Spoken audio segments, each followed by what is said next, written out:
संध्या महाशरद जी, जब लंबा परिचय होता है वक्ता का तो श्रोता ज्यादा भयभीत होता है, इसलिए श्रोता का परिचय संक्षिप्त देना अच्छा होता है।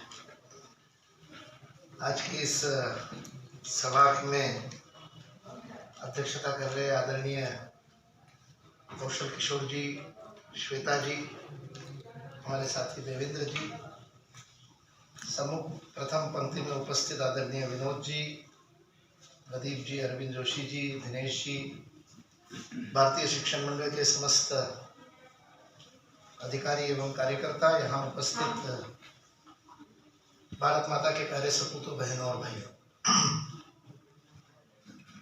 राष्ट्रीय शिक्षा नीति 2020 29 जुलाई 2020 को जब घोषित की गई तब लगभग 5.5 वर्ष की प्रक्रिया के बाद में यह शिक्षा नीति आई थी। 17 जनवरी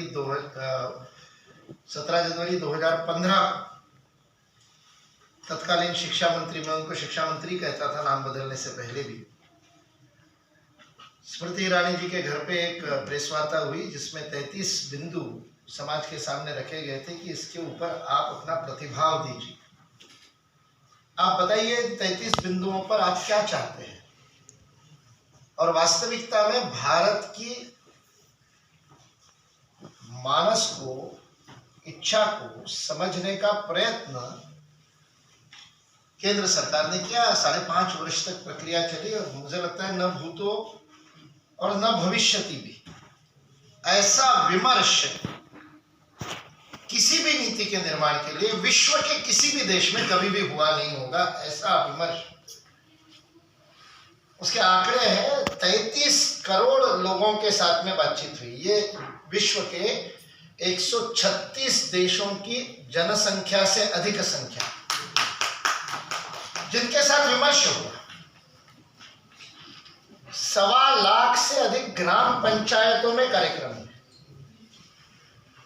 मैं केवल उसकी शिक्षा के ऊपर चर्चा का जो एक व्यापकता है उसको आपके सामने रखने के लिए केवल ये आंकड़े बता रहा हूं। और इतनी सामग्री आई, इतने लोगों ने सुझाव दिए, हर क्षेत्र के लोगों ने सुझाव दिए। हमने भारतीय शिक्षण मंडल की तरफ से 4.5 लाख लिखित सुझाव प्राप्त किए। जो राष्ट्रीय शिक्षण रूपरेखा 1974 में तैयार हुई थी, फिर 1986 में जब नई शिक्षा नीति राजीव गांधी के समय यशपाल समिति और सैम पित्रोदा के संयोजकत्व में बनी थी, तब जब सुझाव मांगे गए थे तब भी भारतीय शिक्षण मंडल सर्वाधिक सुझाव भेजने वाला संगठन था। उस समय तो इंटरनेट आदि नहीं था, तो लिख करके पोस्ट से भेजने थे सुझाव। 13,000 सुझाव मिले थे उनको, उसमें से 3800 सुझाव भारतीय शिक्षण मंडल के विभिन्न शाखाओं ने पूरे देश भर में से भेजे थे। और उसमें से 3-4 महत्वपूर्ण बातें जो शिक्षण मंडल ने उस समय कही थी, जो 1986 की नई शिक्षा नीति में भी लागू हुई थी, जैसे वोकेशनल एजुकेशन। ये शब्द भी भारतीय शिक्षण मंडल ने दिया था। आज भी इस शिक्षा नीति में भी स्किल एजुकेशन शब्द नहीं है, वोकेशनल एजुकेशन शब्द है। और इसका हमारा आग्रह रहा, क्योंकि भाव बहुत महत्वपूर्ण होता है, शब्दों के साथ भाव जाता है। शब्द भाव के संवाहक होते हैं, शब्द भाव को संप्रेषित करते हैं, संवादित करते हैं। कौशल या स्किल की जब हम बात करते हैं तब हम किसी के दूसरे की नौकरी के लिए आवश्यक कुशलता प्राप्त करने का विचार अधिक करते हैं। जब हम वोकेशन कहते हैं, जब हम व्यावसायिक पाठ्यक्रम कहते हैं, तब स्वरोजगार की ओर अधिक मन जाता है। 2013 में भारतीय शिक्षण मंडल ने एक अभियान प्रारंभ किया था, खास करके प्रोफेशनल कॉलेजेस में, जिसको इंजीनियरिंग आदि जो होते हैं, फार्मेसी, इंजीनियरिंग, पॉलिटेक्निक में जाकर के। और उस अभियान को हमने नाम दिया था अंग्रेजी में, don't be a job seeker, be a job giver. नौकरी के मंगते मत बनिए, नौकरी के देवता बनिए। जो देता है वो देवता, जो मांगता है वो मंगता। शिक्षा का उद्देश्य नौकर बनाना 1835 में हो, स्पष्ट लिखा है। हम शिक्षित और क्लर्क बनाना चाहते हैं, बाबू बनाना चाहते हैं, और उसके लिए हम शिक्षा नीति को परिवर्तित कर रहे हैं। इसलिए 100% साक्षरता वाला देश, 7 लाख गांवों में उच्च शिक्षा रखने वाला देश, जो 1823 में अंग्रेजों का सर्वेक्षण है, जिसको धर्मपाल जी ने ब्यूटीफुल ट्री नामक पुस्तक में 1970 में छाप दिया, उस पूरे सर्वेक्षण के आख्या को, रिपोर्ट को यदि आप पढ़ते हैं तो आपकी आंखें फटी रह जाती है। जो हमको बताया गया वो कितना असत्य बताया गया कि हमारे देश के कुछ वर्ग के लोगों ने, कुछ वर्ण के लोगों ने अन्य लोगों को शिक्षित होने से वंचित रखा। ये जो एक नैरेटिव चला, जिसके ऊपर चुनाव चलते हैं, जिसके ऊपर राजनीति चलती है, जिसके ऊपर ये सेंटर है आपका, नाम एक्सक्लूजन क्यों है, इंक्लूजन क्यों नहीं? सर बदल रहा है। सामाजिक समावेश क्यों नहीं? सामाजिक बहिष्कार की बात क्यों कर रहे हैं? ये सारी राजनीति असत्य पर आधारित। ये मैं आपकी गलती नहीं है, ये पूरी एकेडेमिया में जो चला आया। ये 29 जुलाई 2020 को जो शिक्षा नीति आई है वो इस शीर्षासन को ठीक करने का काम कर रही है। इसलिए अब बदलेगा ही, अब नहीं बदलेगा तो इस शिक्षा नीति का क्या? शब्द भाव को ले जाते हैं ना, इसलिए शब्दों का चयन बहुत करें। तो राष्ट्रीय शिक्षा नीति पर कार्य करते करते भारतीय शिक्षण मंडल को जब यह अवसर मिला कि इतना बड़ा विमर्श शासन ने प्रारंभ किया, शासन सुनना चाह रहा है, ये इतनी बड़ी अनहोनी बात है, वो तो सुनते ही तो नहीं है। यही तो गड़बड़ है, कान ही तो नहीं है सरकार के। सरकार के कान हो जाए, संवेदना आ जाए, शासन संवेदन क्षम हो जाए, सेंसिटिव हो जाए, तो चाणक्य का और स्वर्णयुग आने में क्या समय है? सारी की सारी बात ही तो ये है कि युधिष्ठिर के राज्य में और दुर्योधन के राज्य में भेद ही तो है। युधिष्ठिर के राज्य में शासन के कान खुले, कोई भी जाकर के घंटा बजा करके अपनी बात रख सकता है, और यही बात इस शासन ने दिखाई स्वतंत्रता के बाद में, जो कि होना चाहिए था प्रारंभ से। गत 6-7 वर्षों में इस बात को हमने बार बार इस नरेंद्र मोदी जी के आने के बाद, क्योंकि जो व्यक्ति स्वयं को प्रधान सेवक कहता हो तो वो सेवा भावना संवेदना के बिना हो नहीं सकती। इसलिए अपनी मन की बात कहने के लिए भी समाज से सुझाव मांगने का जो विचार है, वह विचार जब राष्ट्रीय शिक्षा नीति के विमर्श में आया तो भारतीय शिक्षण मंडल ने उसका लाभ उठाया। हमने उसी प्रारूप को जो 74 में बनाया था उसको युगानुकूल अभी के लिए 35 वर्ष बाद जो बदली हुई परिस्थितियां थी उसके अनुरूप बना करके 2014 जनवरी में छापा था। प्रधान सेवक के और शपथ से 6 माह पूर्व, और 14 जनवरी 2014 को प्रकाशित इस प्रारूप के ऊपर हमने पूरे देश में विमर्श प्रारंभ किया। स्ट्रक्चर्ड सर्वे के द्वारा भी, प्रश्नावली के द्वारा भी और विमर्श के द्वारा भी लोगों ने बहुत जबरदस्त प्रतिभाव दिया। 4.25 लाख लोगों तक हम पहुंच पाए सीधे, जिनकी बात हमने सुनी, रिकॉर्ड की, मतलब डॉक्यूमेंटेड जिनका हमारे पास। और वो जो स्ट्रक्चर्ड क्वेश्चनर था गूगल फॉर्म के रूप में जिसको बनाया था, उसके ऊपर 1.25 लाख से अधिक प्रतिभाव प्राप्त की, और उसके बाद में उसको ठीक करके और शासन को दिया। इसलिए इस राष्ट्रीय शिक्षा नीति में जो 66 पृष्ठों की मात्र है अंग्रेजी में, मुझे पता नहीं आपने पढ़ी कि नहीं पढ़ी, नहीं पढ़ी हो तो अवश्य पढ़िए।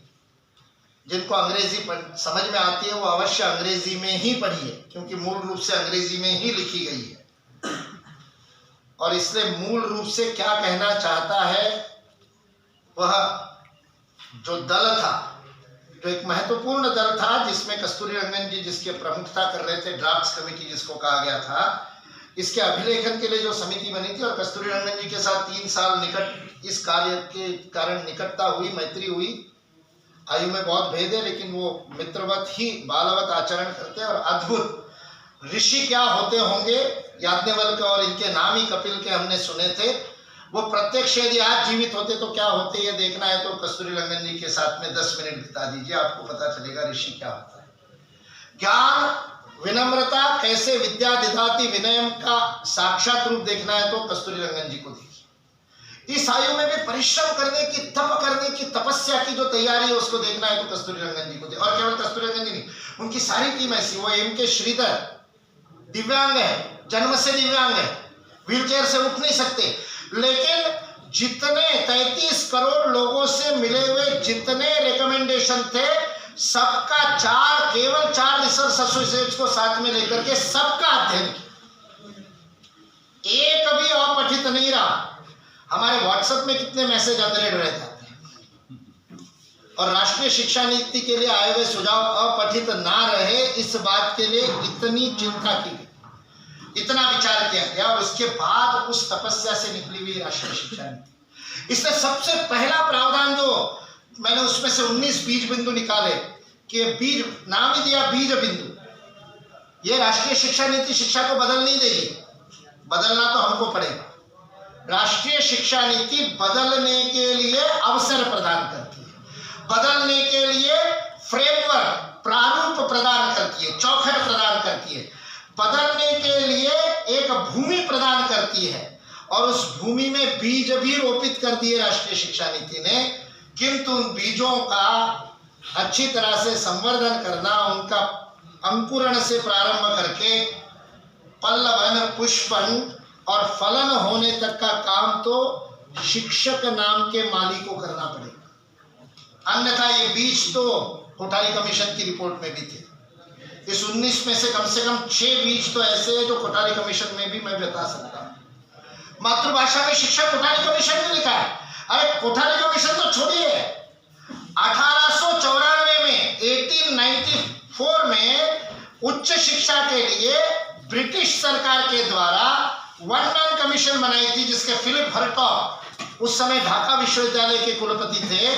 वो वन मैन कमीशन के उनकी कमीशन की रिपोर्ट पढ़ेंगे तो 1894 में फिलिप हर्टॉग लिख रहा है कि उच्च शिक्षा भारतीय भाषाओं में उपलब्ध होनी चाहिए, और वो बीज तो 1894 में भी उपलब्ध था, लेकिन उस बीज को किसी ने पुष्पित पल्लवित नहीं किया। उच्च शिक्षा और खास करके व्यावसायिक उच्च शिक्षा, इंजीनियरिंग की, मेडिकल की प्रतिष्ठा जहां पर होती है वो केवल अंग्रेजी में ही होती रही। इसलिए श्वेता जी को बोलते समय इम्प्लीमेंटेशन के लिए हिंदी शब्द नहीं सूझा, ये उनकी गलती नहीं है, ये उस फिलिप हर्टॉग की बात को भी हमने नहीं माना। कोठारी कमीशन तक हर कमीशन ने 1894 से 1966 तक हर कमीशन ने कहा है, except knowledge commission, Sam Pitroda के नॉलेज कमीशन के अलावा शिक्षा पर बने समस्त आयोगों ने, चाहे वो स्कूल शिक्षा पर हो चाहे उच्च शिक्षा पर हो, भारतीय भाषाओं में प्राथमिक शिक्षा और भारतीय भाषाओं में उच्च शिक्षा के लिए बात कही।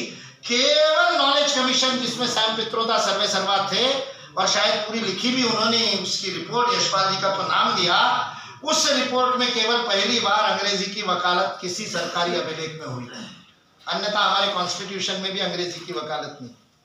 कॉन्स्टिट्यूएंट असेंबली का स्वप्न था, बाबा साहेब अम्बेडकर की अध्यक्षता में ड्राफ्ट कमेटी थी और डॉक्टर राजेंद्र प्रसाद जी की अध्यक्षता में 350 सदस्यों की जो संविधान सभा थी, उस संविधान सभा का स्वप्न था कि 15 साल बाद इस देश में अंग्रेजी नहीं रहेगी। हम हमारे संविधान निर्माताओं के स्वप्न को तोड़ रहे हैं। ये राष्ट्रीय शिक्षा नीति बीज देती है, और साल भर के अंदर जब मंशा होती है, जब मन में इच्छा होती है, काम करने के लिए तैयारी होती है, तब बहाने नहीं बनाता व्यक्ति, तब मार्ग निकालता है।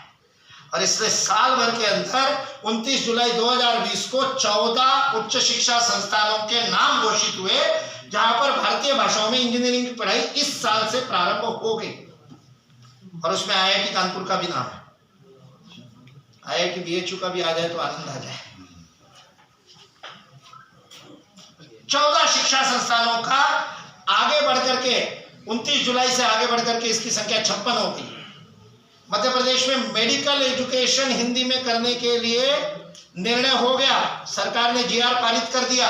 सारे मध्य प्रदेश के मेडिकल कॉलेज, अभी नीट की एडमिशन अभी भी चल रही है, काउंसलिंग, एडमिशन के समय विकल्प देंगे, छात्र यदि चाहे तो हिंदी कक्षा में मेडिसिन पढ़ सकता है। पहले साल नहीं आएंगे। हमने 2 साल पहले प्रयास करके RGPV, राजीव गांधी प्रौद्योगिकी विश्वविद्यालय, जो वहां के इंजीनियरिंग कॉलेजेस को संचालित करता है मध्य प्रदेश में, उनके माध्यम से 2 साल पहले, शिक्षा नीति आने के 2 साल पहले ये प्रावधान लागू कर दिया था मध्य प्रदेश में। साल भर बाद जब एक किसी कार्यक्रम में कुलपति महोदय सुनील कुमार जी मिले तो उन्होंने कहा मुकुल जी आपके कहने से कर तो दिया, लेकिन पहले साल सिर्फ 8 एडमिशन है।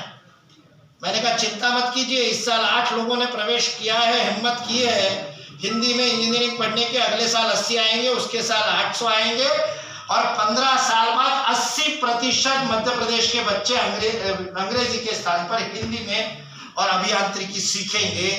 यह भारत की ताकत है। और वो जिस दिन हो जाएगा, अभी परसों के आंकड़े गत वर्ष में, एक वर्ष भर में, मतलब गत मार्च में जो वर्ष पूर्ण हुआ 2021 का जो वर्ष था, उस 2021 के वर्ष में सर्वाधिक पेटेंट चीन को मिले और वो संख्या है 3.5 लाख पेटेंट की। उसके बाद यूएस को पेटेंट मिले, वो संख्या भी 2,80,000 की। उसके बाद कोरिया का नंबर आता है, उसके बाद साउथ कोरिया छोटा सा देश, और नॉर्थ कोरिया की धमकियों के और चीन की धमकियों के बीच में जहां की शिक्षा व्यवस्था चलती है, वो 1.5 लाख से अधिक पेटेंट लेकर के। और भारत में पेटेंट की संख्या कितनी है? 31,000। 135 करोड़ के देश में केवल 31,000 पेटेंट। और साउथ कोरिया और फिनलैंड जैसे, जिनकी जनसंख्या पूरे वाराणसी जनपद जितनी भी नहीं होगी, वो देश लाखों में पेटेंट लेते हैं। क्यों? क्योंकि नवोन्मेष मातृभाषा में होता है। क्योंकि फिनलैंड में सारी शिक्षा प्राथमिक से लेकर उच्च शिक्षा तक उनकी अपनी भाषा में होती है, मातृभाषा में। कोरिया की शिक्षा व्यवस्था के बारे में मैंने बहुत पढ़ा।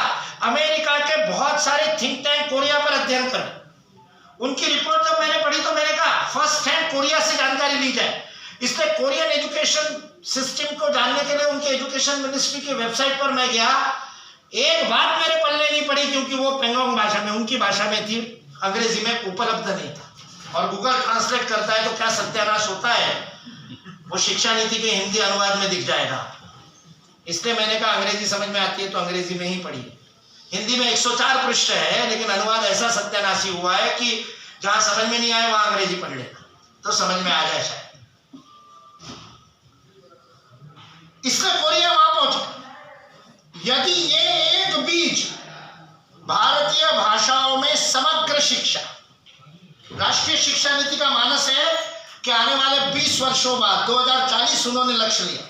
2040 के बाद यदि भारत में जन्मा कोई बालक बचपन से लेकर सर्वोच्च शिक्षा जो भी हो, चाहे उसको एस्ट्रोफिजिक्स पढ़ना हो, अंतरिक्ष भौतिकी पढ़नी हो, चाहे जो विज्ञान उसको पढ़ना हो, चाहे जो शिक्षा उसको प्राप्त करनी हो, 2040 के बाद यदि भारत के किसी भी कोने में कोई भी एक बालक सोचता है कि ये सारी शिक्षा में अंग्रेजी का स्पर्श किए बिना प्राप्त करूं, तो वैसा विकल्प और वैसी संरचना देने वाली शिक्षा व्यवस्था का निर्माण करना, यह लक्ष्य इस शिक्षा नीति ने रखा।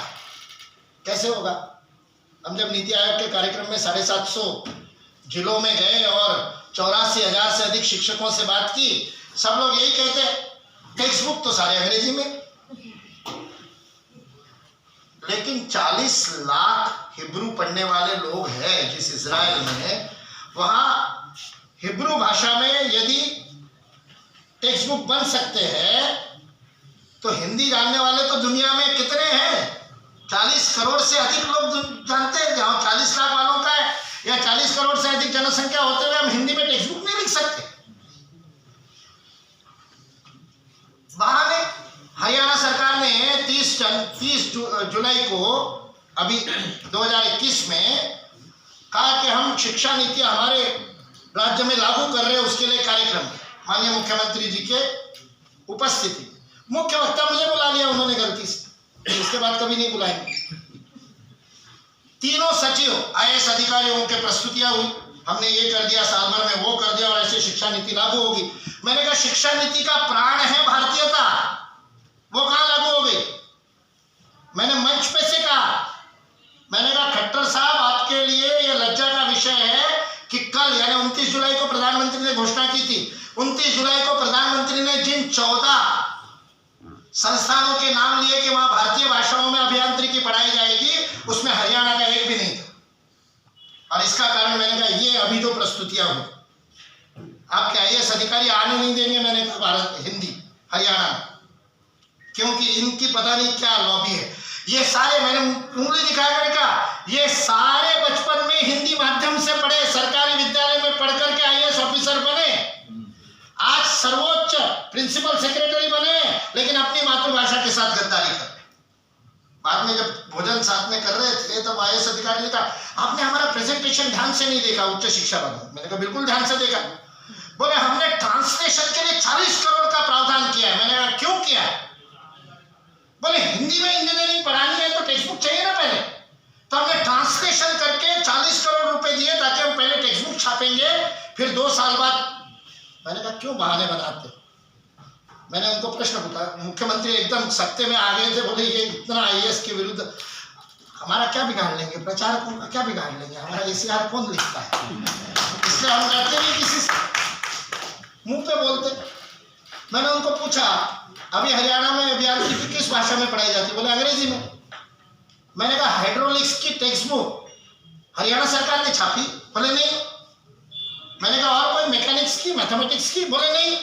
मैंने कहा जब अंग्रेजी की टेक्स्ट बुक हरियाणा सरकार ने नहीं छापी तो हिंदी वाली हरियाणा सरकार काहे छापेगा? प्रकाशक छापेगा ना, जो अंग्रेजी की छापता है वही हिंदी की छापेगा। गूगल ने हिंदी में टाइपिंग की सुविधा दी, सरकार के कहने पे दी क्या? कोई कानून बना इसलिए दी क्या? ट्रांसलेशन के लिए 40 करोड़ रुपए दिया था क्या गूगल को? उसको पैसा मिलेगा, वहां जाएगा। आप हिंदी में अभियांत्रिकी पढ़ाना शुरू कीजिए, ट्रांसलेशन भी कराएंगे, किताबें भी छापेंगे, सब प्रकाशक करेंगे। और मैंने माननीय मुख्यमंत्री जी को कहा पहले 2020 छापेंगे, फिर और थोड़ी बड़ी गाइड छापेंगे, फिर नोट्स छापेंगे, फिर टेक्स्ट बुक छापेंगे, क्योंकि बिकता जैसे वैसे ही छापेंगे, लेकिन छापेंगे प्रकाशक। सरकार को 1 पैसा खर्च नहीं करना चाहिए ट्रांसलेशन के। हम करना नहीं चाहते इसलिए बहाने बनाते। जब शिक्षकों के बीच में गए, जब शिक्षकों ने कहा ट्रांसलेशन में बड़ा समस्या आती है, बहुत समय लगता है, तो मैंने कहा ट्रांसलेशन करते क्यों हो भाई? संजय शर्मा जी 30 वर्षों से माइनिंग पढ़ा रहे हैं, तो खनिज विज्ञान की हिंदी में टेक्स्ट बुक नहीं लिख सकते, ट्रांसलेट क्यों करेंगे? ओरिजिनल मूल चिंतन कब करेंगे? शिक्षक यदि राष्ट्रीय शिक्षा नीति को नहीं स्वीकार करेगा तो सरकार चाहे जिसकी आ जाए, चाहे जो आ जाए, चाहे आपको शिक्षा मंत्री बना दिया जाए, शिक्षा नीति लागू नहीं होगी। और यदि शिक्षक स्वीकार कर लेगा तो सरकार चाहे ममता बनर्जी की हो, शिक्षा नीति लागू हो जाएगी, क्योंकि शिक्षक की कक्षा पर शिक्षक का अधिकार होता है, शिक्षा मंत्री का नहीं होता। उसकी कक्षा में उसी की चर्चा। इसलिए शिक्षा मंत्रालय का नाम बदल करके शिक्षा मंत्रालय फिर से करने पर हमने बल दिया। उसका कारण अभी देखा अपन ने, ये बंद हो गया। ह्यूमन रिसोर्स शब्द प्रयोग करते हैं ना, human can not be resource, human is always the source. ये रिसोर्स है, सोर्स मेरा कंठ है, इसलिए रिसोर्स बंद हो गया तो शरद जी ने कहा मेरा सोर्स पक्का है, बिना इसके बात कर लूंगा। सोर्स बनाने वाला जो होता है वो शिक्षा होती है, रिसोर्स तो बाजार के लिए होता है। इसलिए मनुष्य को बाजार में खड़ा करते हैं, वो तब ह्यूमन रिसोर्स होता है। मैनेजमेंट वाले बैठे होते हैं, क्षमा कर दे मेरे को, लेकिन यही करते हैं MBA वाले। मनुष्य को बाजार बना देते हैं, मनुष्य की बोली लगाते हैं, फिर वो IPL में हो, चाहे फिल्मों में हो, चाहे आज HR के लिए एक कंपनी छोड़ के दूसरी कंपनी में जाता है तो बोलियां लगती है। HR का मतलब है मनुष्य को बाजार में खड़ा करना। जो गुलामी की परंपरा रोमन एम्पायर में थी, उसको फिर से लुभावने शब्दों के साथ लागू करने का नाम HR था। और जो इस देश में शिक्षा मंत्रालय के साथ अत्याचार हुआ था, वो ठीक किया 2020। ऐसे 19-20 बिंदु है, मैं उन पर बोल सकता हूं, किंतु HR को शिक्षा में परिवर्तित करने के लिए पाठ्यक्रम में और उससे भी अधिक महत्वपूर्ण शिक्षण विधि में, पेडागोजी में जो परिवर्तन करना है वो शिक्षक को करना पड़ेगा। उसकी कक्षा में उसका खड़ा होना, उसकी कक्षा में उसका बोलना, उसकी कक्षा में उसका हाव भाव, उसके आचरण से संस्कार जाता है, इसलिए उसको आचार्य कहते हैं। उसको देख करके छात्र सीखते हैं, उसको सुन करके छात्र सीखते हैं। विषय नहीं सीखते हैं आचार्य से चरित्र सीखते हैं। चरित्र का प्रक्षेपण जो करता है वो आचार्य होता है। विषय तो सीख लेगा गूगल से, विषय तो सीख लेगा विकिपीडिया से, और अधिक समझदार होगा तो विषय के लिए गूगल सर्च नहीं करेगा, गूगल स्कॉलर में सर्च करेगा, ताकि उसको रिसर्च पेपर मिलेंगे और चाहे जिस विषय पर सीख ले, चाहे जिस विषय पर। मेरे छोटे भाई का बेटा है, भतीजा, 4 दिन पहले पता नहीं उसको क्या सूझी, रात को 11 बजे मुझे फोन करके आधे घंटे तक मेरे से फिजिक्स डिस्कस कर रहा है कि टाइम ट्रैवल संभव नहीं है, क्योंकि समय से अधिक गति से यदि मनुष्य चला गया तो फिर वो ऊर्जा में परिवर्तित हो जाएगा, शरीर तो रहेगा। फिजिक्स E = mc², और ये सारे वो मेरे साथ शेयर कर रहा है कि ये टाइम ट्रैवल तो ऐसा ही है, फैलेसी है। मैंने उसको दूसरे दिन गूगल स्कॉलर की लिंक भेजी, 1500 रिसर्च पेपर पूरे दुनिया के उसको भेज दिए जो टाइम ट्रैवल के लिखे हैं। इसका विषय तो किसी से भी सीख लेगा भाई, विषय में रिसोर्स बहुत है, लेकिन सोर्स तो संस्कार का है। शिक्षक सोर्स है चरित्र का, इसलिए शिक्षा का मूल उद्देश्य है चरित्र निर्माण करना। अन्यथा सर्वोत्तम व्यक्तित्व वाले व्यक्ति भी राष्ट्रीय चरित्र की कमी के कारण गलत दिशा में खड़े हुए हमको दिखाई देते हैं। पितामह भीष्म का सबसे बड़ा उदाहरण है। शारीरिक, मानसिक, भावनात्मक, बौद्धिक, आध्यात्मिक किस मामले में कमजोर है? उनसे बड़ा शारीरिक और बल वाला कोई व्यक्ति दिखा दो उस कालखंड में, हर किसी से बलवान है, उनको पूछे बिना उनके मृत्यु का रहस्य भगवान कृष्ण को भी नहीं पता। अर्जुन और कृष्ण उस समय के जो सर्वाधिक बलशाली 2 लोग हैं, उनसे अधिक बलशाली कोई है तो भीष्म है। शारीरिक रूप से, मानसिक रूप से, बौद्धिक रूप से संयम की प्रतिमूर्ति भीष्म प्रतिज्ञा, एक बार बोल दिया तो बोल दिया, किंतु खड़े किस ओर? अपने सामर्थ्य का समर्पण कहां कर रहे? जैसे आजकल हमारे IIT के निकले हुए बच्चे, सर्वोत्तम प्रतिभा जाती है IIT में, इसलिए IIT का नाम ले रहा हूं। यहां IIT वाले 2-4 शिक्षक बैठे इसलिए नहीं ले रहा, उनके लिए नहीं ले रहा। भारत की सर्वोत्तम प्रतिभा क्षण करके वहां जाती है, क्योंकि प्रतिष्ठा है IIT की, इसलिए जाती है, बाकी कोई कारण नहीं। आदमी प्रतिष्ठा के लिए जाता है, इसलिए फिर चंद्र प्रकाश द्विवेदी को अभी चाणक्य का जिन्होंने दिग्दर्शन किया था, उनको अभी परसों PhD, उनको पद्मश्री मिली। उनको पद्मश्री मिलने के बाद उनका परिचय जब हुआ तो पता चला वो MBBS MD है। जिसको कला में रुचि है वो MBBS MD क्यों हुआ? क्योंकि समाज में प्रतिष्ठा या तो डॉक्टर की या इंजीनियर की। सामाजिक प्रतिष्ठा के लिए अपनी मूल प्रतिभा को छोड़ करके किसी अन्य प्रतिभा में चले गए थे। वो बाद में डॉक्टरी की नहीं, बाद में यही काम किया तो आज पहुंच गए। ऐसे कितने चंद्र प्रकाश द्विवेदी होंगे जो आज ऑपरेशन थिएटर में नाटक कर रहे होंगे ऑपरेशन का क्योंकि नाटक के लिए पैदा हुए थे। ये बदल रही है राष्ट्रीय शिक्षा नीति। राष्ट्रीय शिक्षा नीति कह रही है आप जो चाहते हो उस अपनी प्रतिभा के अनुसार ऊपर जा सकते। आज नहीं है तो आज सर्वोत्तम प्रतिभा IIT में जाती है, बाद में भले ही अंग्रेजी का लेखक बन जाए चेतन भगत। हमारे विवेकानंद इंटरनेशनल फाउंडेशन के कार्यक्रम में आया था, उनकी माँ भी थी। चाय पीते समय मस्ती में मैंने उनकी माँ को कह दिया, उस समय आपने इसको जबरदस्ती IIT में नहीं भेजा होता और MA इंग्लिश करा दिया होता तो ढंग की अंग्रेजी लिखता।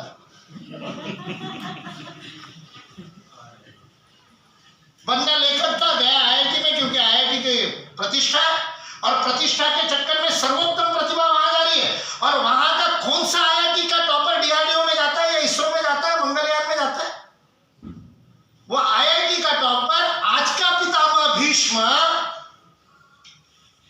वह चंद पैसों के लिए कहीं सत्ता में कहीं पैसे से बंधा हुआ, अर्थ सत्ता से बंधा हुआ, वह पितामह भीष्म हमेशा दुर्योधन की सेना में लड़ता हुआ दिखाई देता है। इसलिए इस बार 5 NRI CEO को पद्मश्री दिया गया।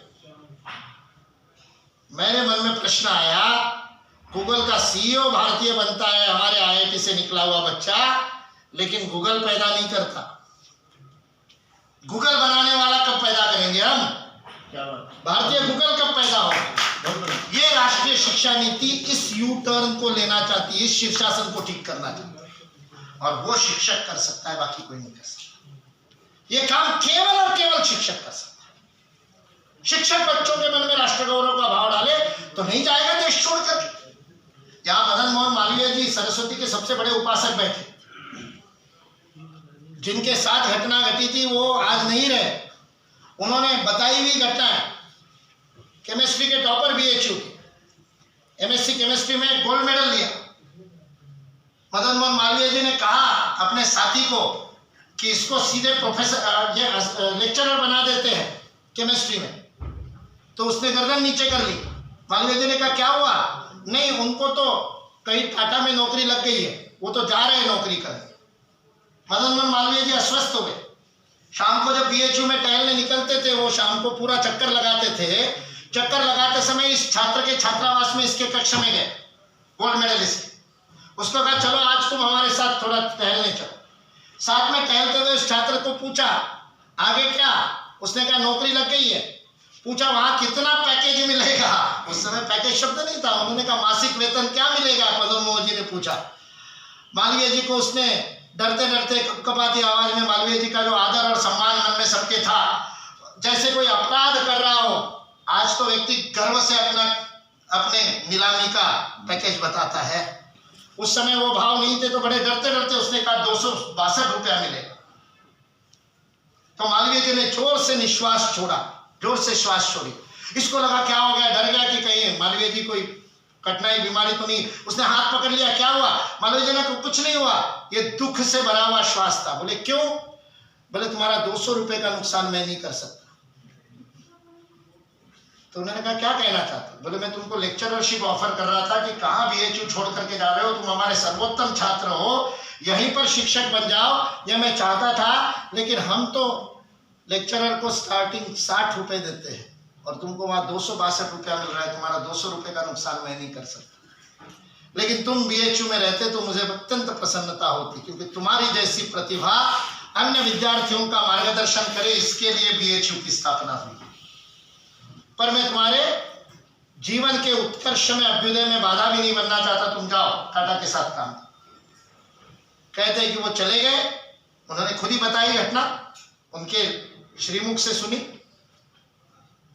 वो चले गए और जाने के बाद में वहां टाटा में नौकरी करते थे। 3 महीने बाद वापस आए और सीधे मालवीय जी के निवास पे गए। अपने उस समय वो ट्रंक होते थे ना, पूरा सामान 2 बड़े बड़े ट्रंक में लेकर मालवीय जी के पास रख दिया। उन्होंने कहा क्या हुआ? बोले 3 महीने से सोया नहीं हूँ, 3 महीने से आपका निश्वास रात को सोने नहीं देता। मैं मेरी मातृभूमि की सेवा को छोड़ करके किसी और की नौकरी करूं चंद पैसों के लिए, 200 रुपए के लिए। वो 200 रुपए पचते नहीं। उन्होंने वो 600 रुपए जो ऊपर 3 महीने के मिले थे उसका दान दिया है बीएचयू को, और काशी हिंदू विश्वविद्यालय में लेक्चरर के रूप में और ज्वाइन हुए। हम में से कितने शिक्षक अपने सर्वोत्तम शिक्षक को भारत में शिक्षक बनने के लिए, प्रेरणा देने के लिए मालवीय जी जितना प्रयत्न करते। इसलिए आज देश के सर्वोत्तम शिक्षा संस्थानों की स्थिति है कि सब जगह शिक्षकों की कमी, सब जगह प्राध्यापकों की कमी है, सब जगह आचार्यों की कमी है। यहाँ इतने बड़े बड़े संस्थान खुल गए। अभी मैं वहां जाकर के वेद विज्ञान संस्थान में इतना अद्भुत भवन बन गया, भारत अध्ययन केंद्र बन गया। काम कब होगा? इन भवनों से नहीं होगा। समर्पित कार्यकर्ता मिलेंगे, समर्पित आचार्य मिलेंगे तो होगा। हम रिसर्च फॉर रिसर्च फाउंडेशन आज आपके साथ एमओयू किया है। 5 साल से आज कल वसंत पंचमी के दिन 6ठा स्थापना दिवस है रिसर्च फॉर रिसर्च फाउंडेशन। आज गणेश चतुर्थी, फरवरी 2016 में गणेश चतुर्थी और वसंत पंचमी को ही अंतर्राष्ट्रीय कॉन्फ्रेंस हुई थी रिसर्च फॉर रिसर्च के नागपुर में। उसके बाद इस फाउंडेशन की स्थापना हुई। 5 साल पहले 2017 में जब जेब में चवन्नी नहीं थी आरएफआरएफ के, तो भिक्षाएं मांगनी थी। भिक्षा मांग करके 1.25 करोड़ का डाटा सेंटर खड़ा किया नागपुर में आरएफआरएफ के ऑफिस। उस समय का सर्वोत्तम जो कुछ भी हो सकता है वो वहां पर लगाया हमने सर्वर। किस लिए? नॉलेज रिसोर्स सेंटर बनाने के लिए। 5 साल से जिस जिसको काम दिया उसको समझाता रहा।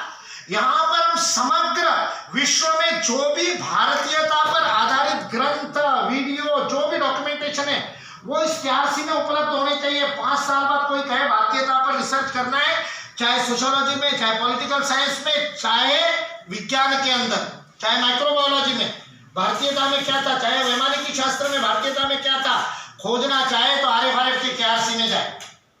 5 साल से पीछे पड़ा था, समझा रहा था, बड़े बड़े व्यक्तियों को ढूंढा, आईटी एक्सपर्ट्स को लाए, आकर के कुछ दिन रहते थे, बात समझ नहीं पाए। अभी महीना भर पहले हमको उसके लिए एक बहुत अच्छे व्यक्ति मिले जिन्होंने हेरिटेज के ऊपर ही काम किया, जिन्होंने गांधी फाउंडेशन में पूरे धर्मपाल साहित्य का डॉक्यूमेंटेशन करवाया, गांधी जी के ऊपर म्यूजियम बनाए, म्यूजियोलॉजी के इंजीनियरिंग से हिस्ट्री में आए, हिस्ट्री से हेरिटेज में, हेरिटेज से म्यूजियोलॉजी में समर्पित व्यक्ति। 1 जनवरी को ज्वाइन किया है केआरसी और कल की रिपोर्ट है 80,000 पुस्तकों का डिजिटल डाटाबेस तैयार हो गया 1 महीने में। 5 साल में नहीं हुआ था। एक समर्पित आचार्य क्या कर सकता है? 5 साल हर व्यक्ति के पीछे पड़ता था। मैं ढूंढ करके बताता था, ये लो। मैं जहां जाता था, यहाँ बीएचयू में आया था, यहाँ की पांडुलिपि वालों से बात हुई थी, उन्होंने कहा हम पूरा दे देंगे। अभी आज भी अनिल जी से बात हुई, लाइब्रेरियन ने कहा हमारा पूरा डिजिटाइज्ड है, हम आपको देने को तैयार है। सीईसी के साथ हमारा एमओयू है, उन्होंने 20 टीबी डाटा पूरा बना करके दे दिया आपको, खुद हार्ड डिस्क दे दी, उसके भी पैसे नहीं ले आर्यभट्ट से। लेकिन केआरसी संभालने वाला व्यक्ति नहीं था, तो उस डाटा का अचार डल रहा था। 5 साल बाद एक समझदार व्यक्ति मिला जो समर्पित भी है, जिसको दृष्टि भी है, तो उसने 1 महीने में 1 लाख का लक्ष्य रखा है। वो कह रहा मार्च से पहले 1.25 लाख आपको मैं पांडुलिपियां और पुस्तकें भारतीयता पर आधारित properly catalogue, properly tag, researchable mode में दे दूंगा। एक व्यक्ति से बदल परिवर्तन। इसलिए आचार्य समर्पित होंगे तो ही शिक्षा नीति लागू होगी। ये सारे बीज बंधु तभी लागू होंगे, उसके बिना ये नहीं हो सकता। इसलिए हम लोग जो यहाँ बैठे हुए विद्यार्थी भी हैं, और अभी बोलते समय आपने श्वेता जी ने स्वागत करते समय बहुत अच्छी बात की, कुछ विद्यार्थियों में से, हमारे विद्यार्थियों में से शिक्षक बने, सबसे बड़ा गर्व का विषय।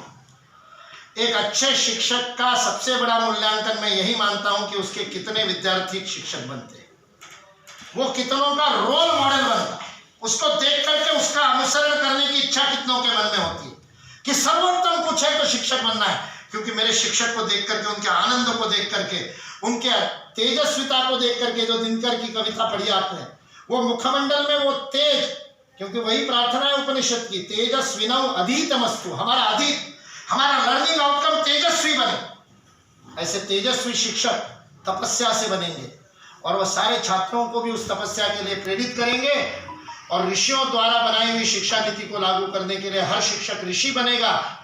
इसी अभियान को लेकर के भारतीय शिक्षण मंडल काम कर रहा है, उसमें आप सबका भी सहयोग अवश्य मिलेगा। क्योंकि ये काम ही ऐसा है कि जैसे उस छात्र को मदन मोहन मालवीय का एक निश्वास 3 महीने नहीं भूला, आपको भी कोई ना कोई एक बात हृदय में चुभी होगी इस सारे मेरे प्रलाप में, तो वो आपकी रात की नींद समाप्त कर देगी। और विवेकानंद कहते हैं, वही सपने मनुष्य को मनुष्य बनाते हैं जिन सपनों को देखने से नींद उड़ जाती है। नींद में देखे हुए सपने तो अक्सर पतन की ओर ले जाते हैं। जो नींद उड़ा दे, ऐसे सपनों से ही उत्थान होता है। ऐसा ही कोई कीड़ा आपके हृदय में, आपके मस्तिष्क में भी पड़ा हो, और आप भी ऋषित्व की इस यात्रा में हमारे संग चले, इसी प्रार्थना के साथ अपनी वाणी को विराम दूं।